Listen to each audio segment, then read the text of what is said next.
дар вилояти суғ дар нимсолаи аввали соли равон 10 ҳодисаи хусусияти фавқулодаи табиӣ дошта ба қайд гирифта шудааст ки дар натиҷа 2 нафар ба ҳалокат расиданд. зарари хисороти расида бар асари офатҳои табиӣ беш аз 6 миллиону 369 ҳазор сомониро ташкил додааст. дар ҳамин давраи соли гузашта бошад 4 ҳодисаи фавқулода ба қайд гирифта шуда 8 нафар ба ҳалокат расида буд. дар ин бора зимни баргузории нишасти матбуотии сардори раёсати кумитаи ҳолатҳои фавқулода ва мудофиаи гражданӣ дар вилояти суғ Баҳром Додиён маълумот дод. бино ба гуфти вай ҳамаи зарардидагони офатҳои табиӣ аз тарафи ҳукумати ҷумҳурии Тоҷикистон ва вилоят кӯмак расонда шудааст.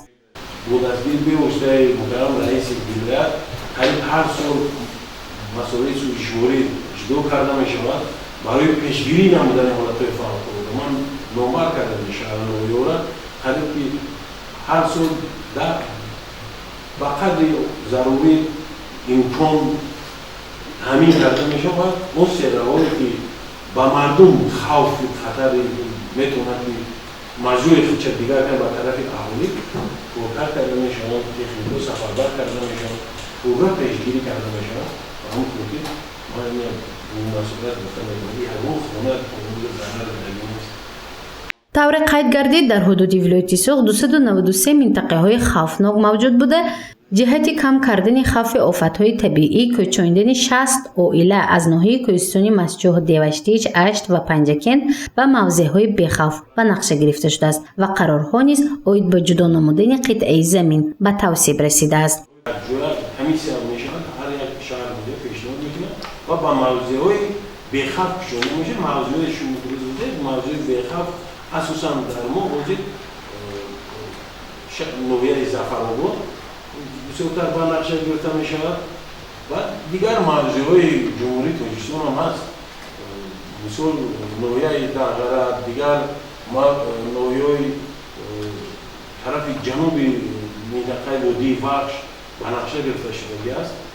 хоҳишмандон агар ба ӯ мавзеъ бошад сафарбар карда мешавад, набошад бештар зиёдтар мо дар минтақаи Сайҳонам ба нақша мегирифтем то ҷобаҷӯ шиданам.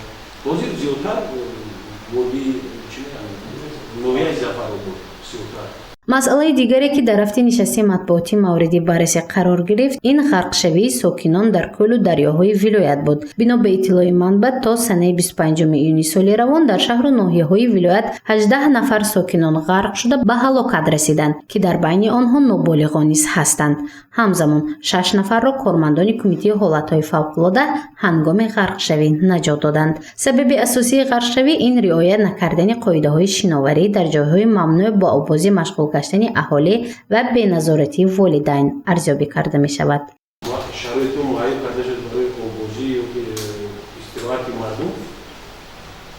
қариб ки дар як баҳри тоҷик агар гирем ҳудуди каломи овозӣ бошад, ҳамагӣ як ҳолати ғарқшавӣ ба қайд гирифта шудааст дар нимсола.